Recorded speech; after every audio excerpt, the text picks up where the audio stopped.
उत्तर प्रदेश में आप ध्रुवीकरण करना चाहते हैं, हिजाब को लेकर सियासत की जाती है, तो फिर आप बोल दीजिए उन हिजाब निकाब पहन के वोटरों को वोट मत डालिए।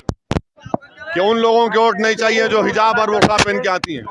हम कह रहे हैं कि हमारा एसेंशियल फीचर है हमारे रिलीजन का।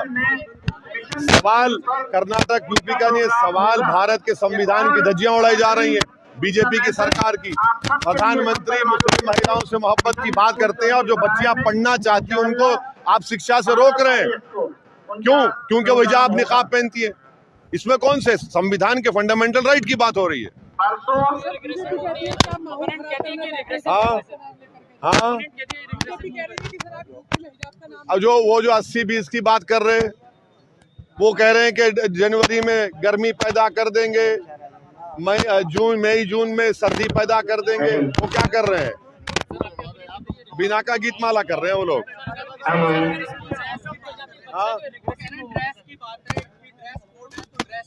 क्या ड्रेस? संविधान स्कूल में सस्पेंड नहीं होता, संविधान कॉलेज में सस्पेंड नहीं होता।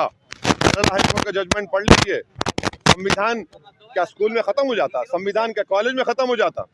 क्या संविधान का article 14, article 19, article 21, article 15 school के बच्चों को और कॉलेज के लड़कियों को अप्लाई नहीं होता? कौन सी बेटी बचाओ बेटी पढ़ाओ की पॉलिसी सरकार की है? चलिए।